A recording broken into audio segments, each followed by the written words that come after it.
We're going to talk today about driving the career experience by leveraging AI in recognition and learning management. And to do that, we're fortunate to have Dr. Charles Schwerbaum, who is the Chief Analytics Officer with Rideau, and co-presenting with him, Steve Richardson, the former Director of Employee Recognition with RBC Financial Group. So please join me in welcoming both Steve and Charles.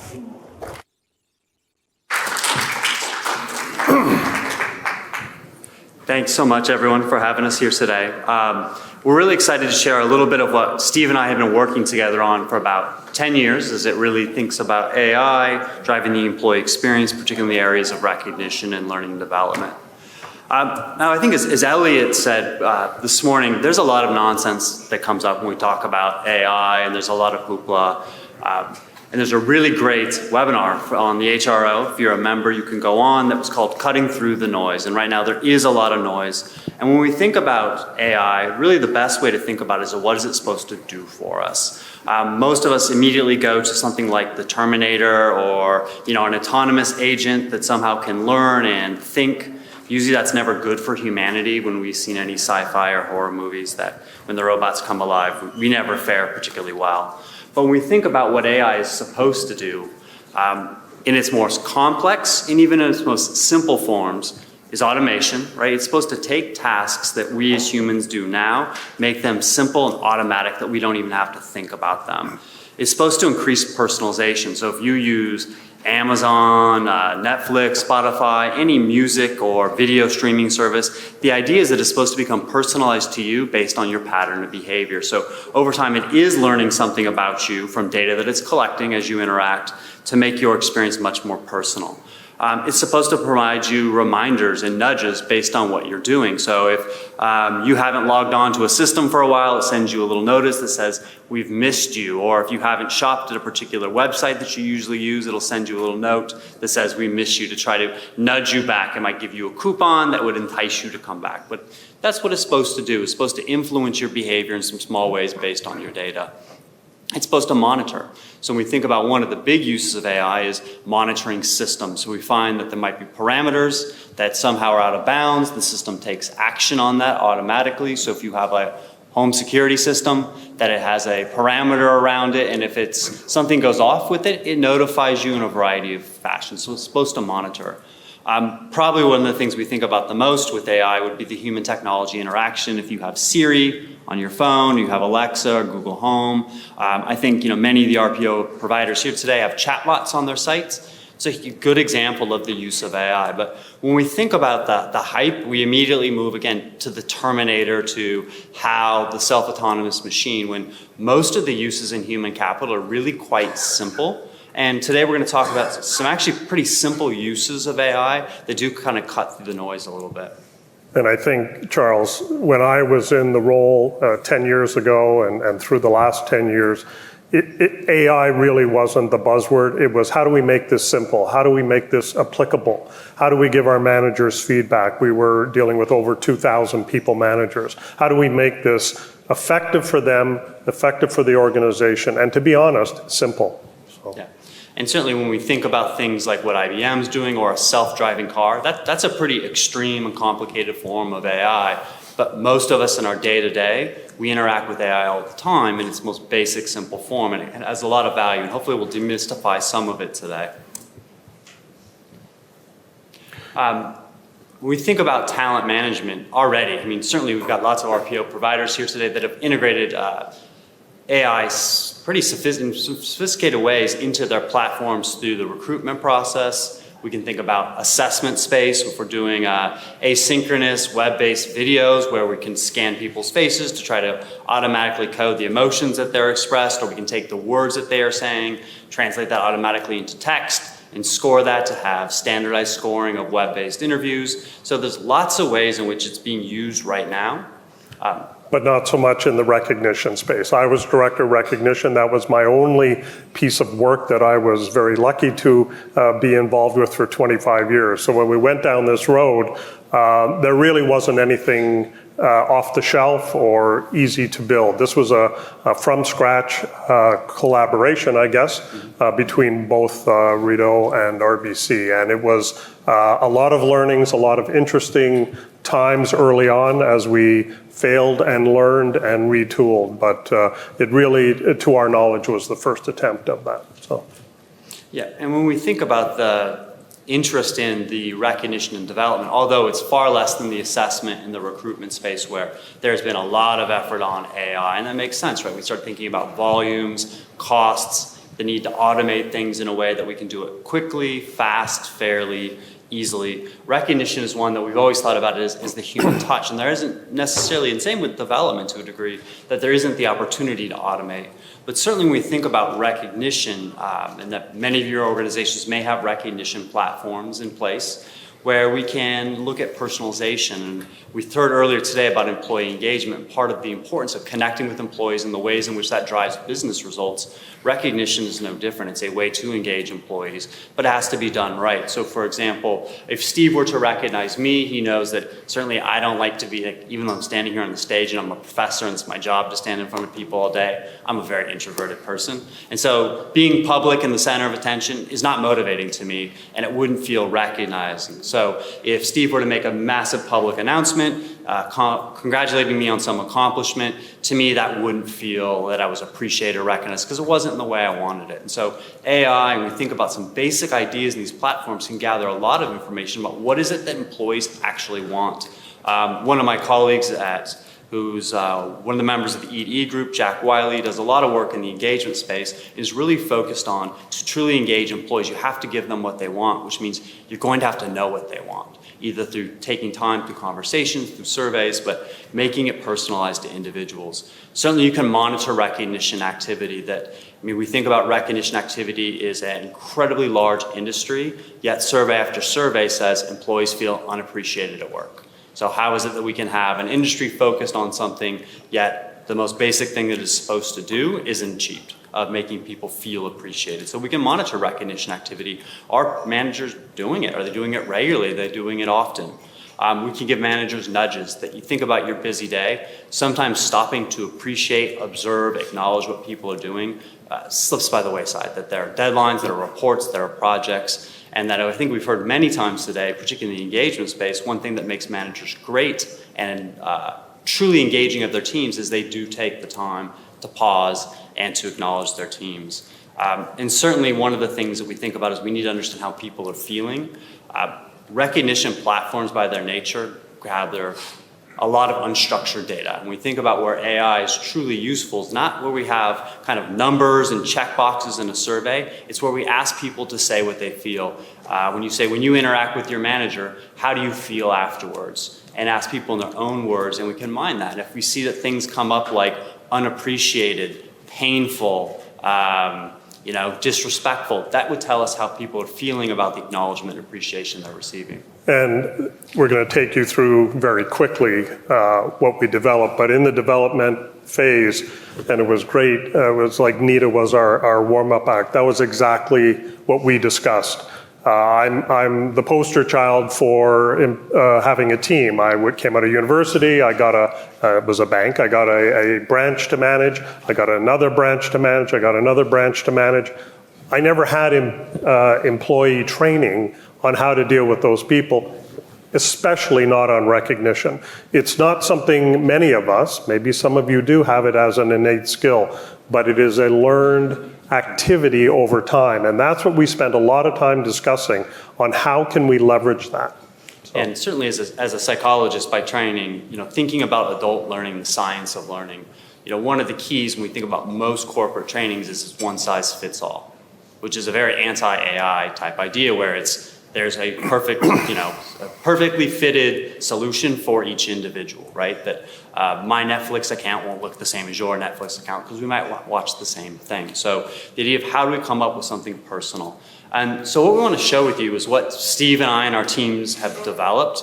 And this is just one way to approach the application of AI. And when we show you some of this stuff, I think you're going to be expecting, again, like something like the Terminator, when most of the stuff is actually quite simple and can be pretty powerful. And we'll show you some of the success that we've had using this system. And so I want to share with you just a quick, before we get to that, we're going to share with you a little bit of what it looks like, because somebody who knows a lot about statistics and has spent my career doing machine learning and those types of things, we talk a lot about it, but then nobody actually shows you, other than maybe a chatbot or your Amazon Alexa, what it actually looks like or how it works. So we'll share a little bit. So as Charles is going to go to our demo page, it has been a 10-year journey. I was in the role over 25 years. So over those initial, let's call it 15 years, I had a lot of data come in. This was as I say, 2,000-ish people managers. We had 70, 80,000 employees. We had lots of data coming at us. So EOS scores every year. We had our own surveys that we would put into the marketplace, pulse checks and things like that. A lot of feedback from senior management. One of the other hats I got to wear in my role was producing the largest employee conference in Canada. By doing that, I got to rub shoulders with the CEO, the president, the EVPs, everybody. They were very happy to fill my ear with what they saw, what their perceptions were. So we had lots of information coming at us, but we really didn't know what to do with it.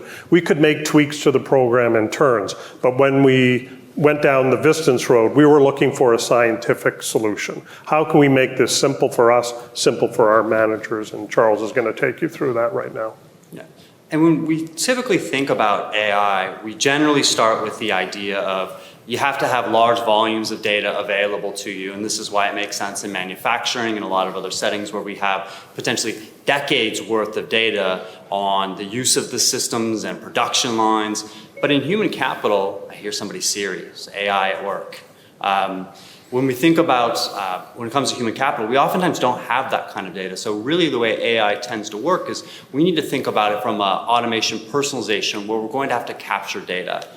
Before the conference, we sent to everybody who was registered an opportunity to complete something called a recognition skills assessment. And what that is really the beginning of an AI solution. I want to just quickly show that to you. For those of you that did it, hopefully it was useful, but again, it was a great example of where it's a personalized application of AI that based on your pattern of responses, there's an algorithm that essentially diagnoses your pattern of behaviors, and then prescribes developmental content that is personalized just to you. So if you went through your music streaming service or your video streaming service and you said, okay, here's the stuff I watch and that I watch regularly, and I kind of spend some time and binge watch all these shows and movies, next thing you know, it's going to start recommending new things that are similar to those.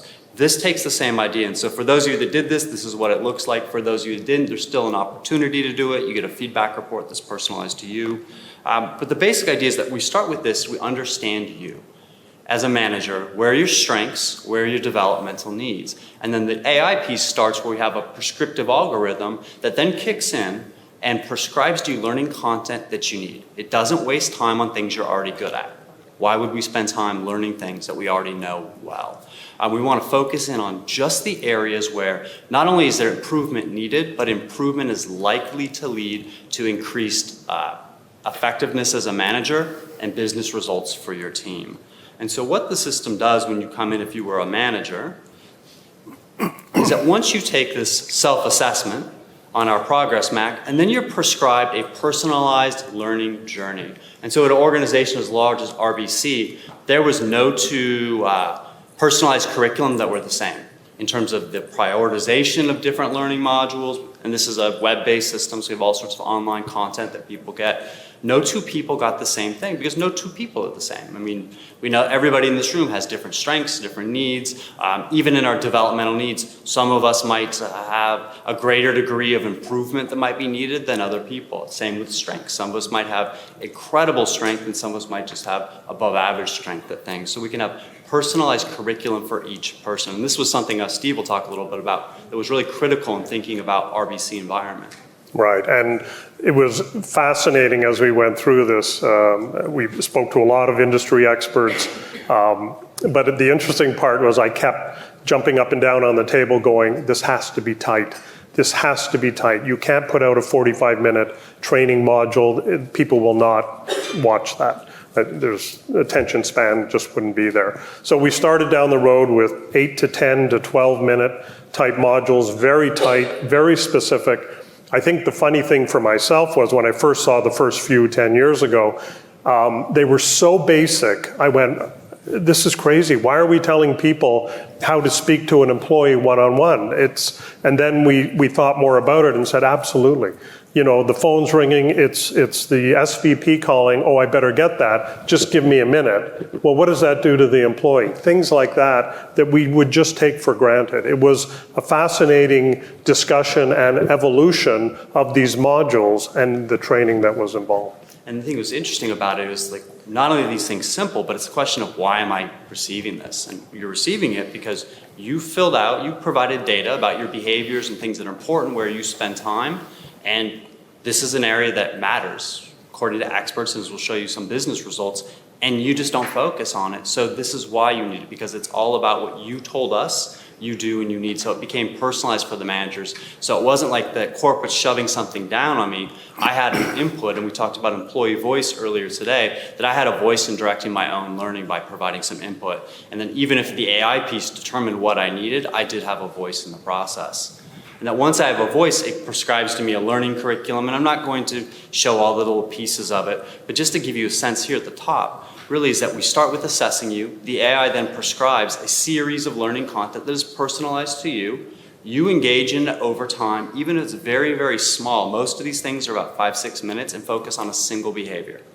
When we think about behavioral change, one of the reasons that oftentimes managerial learning and development fails is it's way too complex for people. They don't know how to take these complicated concepts and translate them into specific behavioral routines that they're supposed to do on the job. That we can say it's important to listen to employees and to solicit their feedback, but most managers don't know how to do this. I mean, think about the performance conversations or performance feedback. It's an area that's notorious for managers not liking to do it because they feel ineffective, oftentimes don't develop them. And when we do, we say, well, it's important to give good feedback, and then we don't walk them through the behavioral steps of what it looks like to give good feedback. So this system broke it down into such little chunks that any manager could say, I could see how I could do this tomorrow. I could see how I could do this at 1 o'clock on my job, and to get some feedback on how well I'm doing it. Now, one of the key pieces of any AI application is monitoring and evaluating, and the idea that systems can learn. Part of this is that we have all sorts of assessments that go on here, but one of the real key ones is we have goals that people set. As we know for our own life, that we have goals that we might have in terms of certain achievements or accomplishments. I'm sure your to-do list is essentially a list of goals of things you want to achieve in a certain period of time. Is that we give managers first content. We assess, A, did they learn anything? Because if they didn't learn anything, there can't be any form of behavioral change. And then we have them set some goals around the application. This allows one of the second pieces of AI is monitoring. So we can really track who's learning, who's not making progress in terms of implementing and changing their behavior, and the system can alert managers above them to say, here's an area where we might spend some more time coaching and developing. So that was one of the fascinating parts when we rolled this out about 5 years ago. We went across our country, and we have regional presidents in each region, and they have a group of regional vice presidents underneath them. And as we were presenting this, I would say the vast majority of the regional presidents came to me afterwards and said, I intuitively knew what you're showing us today. I know the pockets of my regional vice presidents. Now I can monitor it, coach to it as needed. This is a fabulous tool. So that was the benefit, is a lot of the things that we were presenting and developing were things that they thought they knew or had observed. But by having this tool in front of them, and Charles is going to show you in a second, the scores that are available, and any of these executives could pull it up at any time on demand and see. So that was a very strong thing for them. And it would alert them when there were problems. So if we think about managerial behavior as a leading indicator, if we could measure their behavior and their activity as a leading indicator of engagement, which in turn is a leading indicator of all sorts of human capital risk factors such as turnover, absenteeism, presenteeism, as well as financial results. It gave people something that was allowing them essentially like a job aid or a job tool that's saying, here's where you need to focus right now. That this is where you have a problem, and if you don't deal with it now, the problem is going to get worse. So again, it helped nudge and direct them. And one of the ways it did is by giving some way of combining lots of different information into something that's usable and digestible. And that's one of the goals of AI, is to take massive amounts of information and put very simple tools in front of people's hands to make decisions. And so one of the things that we were able to do, since these were training recognition skills, is there's vast amounts of data. If I think about anywhere, if you have a recognition platform, particularly a social or a performance-based platform, I mean, this is probably one of the few areas in true HR where there is big data, because the volume of activity on these systems, particularly a social platform, could be millions and millions of data points. Maybe outside of a recruitment platform or a job application platform, this is where all of your big data exists. So you can start mining it to say, how can we create AI-based algorithms to get scores that allow us to say, how are people moving? If we have learning and development, are they progressing? And where can we set parameters for alert factors? So essentially, we developed something we call the RQ score, which is one of these kind of monitoring and alerting and nudging factors where we can look at where managers are at in terms of the quality of their recognition. It's got like an activity piece where we mine the systems to get all the behaviors that they might be doing. But the most important part of it is it also gathers data to put into the mix of what's being analyzed from the employee's perspective. When we think about recognition, I mean, at the end of the day, we can have all these platforms that measure usage and activity, but it's really pretty useless because it's the employees are the only people that can tell us if they felt appreciated, right? I can say that every manager sent 300 social recognitions or e-cards or whatever it might be, but if the employees never felt appreciated in any of those interactions, no real recognition ever happened. So the system also can integrate data from the employee's perspective to say who's doing well, and allows us to monitor people over time to see where they might be trending. Are they getting better? Which, if we're learning and development is effective, we certainly should be seeing some improvement in it. This part here is one of my favorites. This is, if I was a regional president, these would be my RVPs in here. And we're not going to take you through it because we could spend an hour, but it's such a rich slide and feedback. It basically shows to the regional president or the RVP on his managers or her manager how people are doing. Comparing them, who needs coaching, who's gaming the system. So we can all do training in 5 minutes. We can all punch the right keys and move on, tick the box. And that was actually something very funny when we started this. That was a lot of the questions we got from the regional vice presidents. Oh, so I complete how many modules are there and I'm done? No, and somebody mentioned that this morning. This is not an end. This is a continuous journey. So this screen here is one of the best. And the perception score, I know we don't have time to go in it, but this is what Charles was alluding to about the feedback from the team. So we can give you a ton of recognition in the room. If it means nothing, then it's useless. Why are you doing it? So when the manager would see that or their manager would see that, that's a coaching opportunity. And just kind of the last thing before we share a little bit of the results, in thinking about some of the uses of AI, nudges and reminder, certainly Daniel Kahneman won a Nobel Prize really with his work around thinking about influencing human behavior, and we have the rise of all sorts of behavioral sciences that are really on how do we influence human behavior. A colleague of mine worked in the Obama administration White House, and one of the things they were doing is that soldiers that were coming back from the wars in the Middle East in particular were tied to all of these benefits, particularly mental health benefits that many of them did need, but they weren't availing themselves of it. And so what they found is a simple thing from the behavioral sciences of just changing the word from you are entitled versus you have earned. And that when they called it you were entitled to receive some of these benefits, they had maybe 30% usage rate of these benefits that many of these soldiers and veterans needed. When they changed it to you had earned based on your service, they got 80% adoption. So these small little ways of influencing behavior, one of the ways of influencing behavior is showing that there's a need for change. And so one of the things the system does is bubbles up for individuals.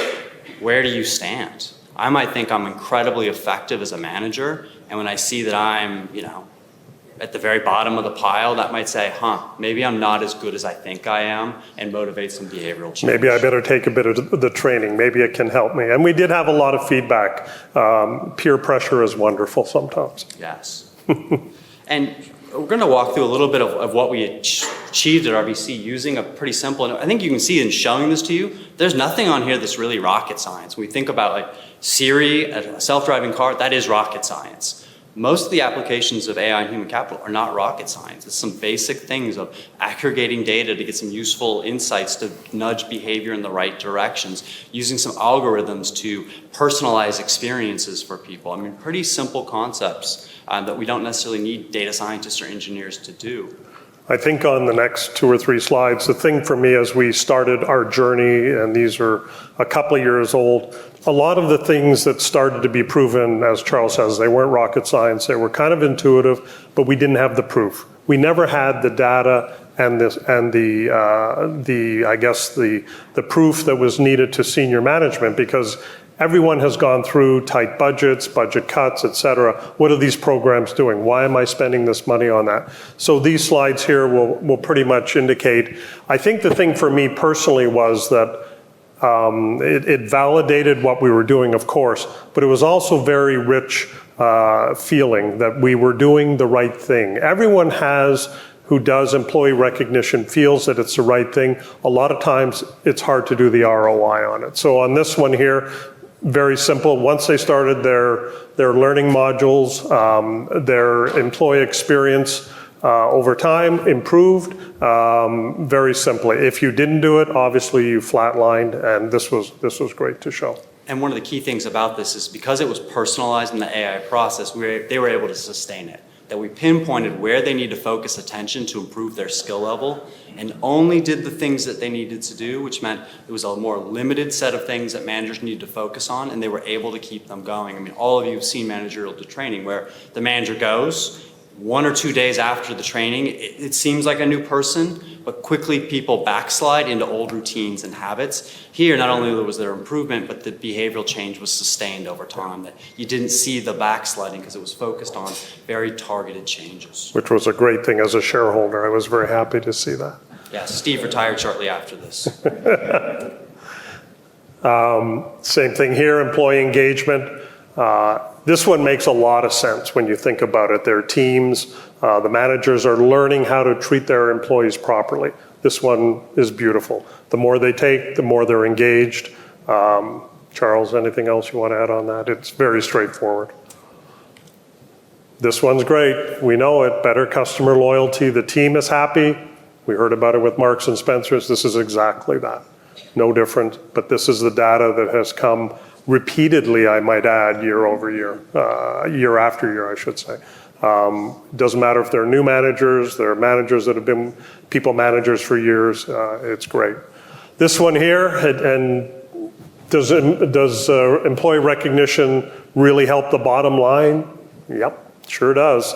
Not only does it help in good times, if the managers are treating their teams better, it even helps in bad times. We did have some months and some quarters where our sales numbers were flat or even went down. But the teams that had managers that had gone through the training, were slugging through it or sledging through it, whatever the term is, their results were not as bad as their counterparts that had no training. So one of the key things here is that because the learning was personalized to the individual through this algorithm, is very targeted, that it had an almost immediate impact. So these results are looking at the month immediately after the manager initiates the training. In the training, you do essentially 1 module a month. They're seeing improved business results in a month because it's focused on very specific behavior things that we know matter. We know the manager's not particularly good at. So, earlier today we were hearing about the change in a store and that the manager would do very simple things like just knowing people's names, spending a few minutes with them each day to get to know them. This is kind of basic, small stuff, but has tremendous impact on people's lives. The same here. Small behavioral changes personalized to the individual produces results that are not only appreciable, but they happen very quickly. So I guess we're at the end. I know Charles, Jennifer Lumba from Rideau would be happy, or even myself, to take you through anyone that's interested in looking at the website a little closer and how it operates. We're happy to take a couple of questions. One thing that I'll just close on a personal note, maybe the last night and today, talking about that this is a relay, that those of us, I retired from RBC 2 years ago. I'm still in the space doing events and recognition, as most people that retire do. But this was a risk for us, risk for me personally.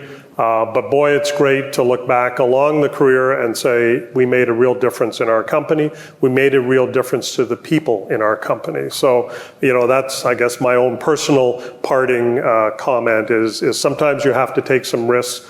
Employee recognition is real. It actually can make a return on investment, and hopefully you've learned a little bit through our presentation. So we're happy we got 4 seconds to take a couple of questions, if any.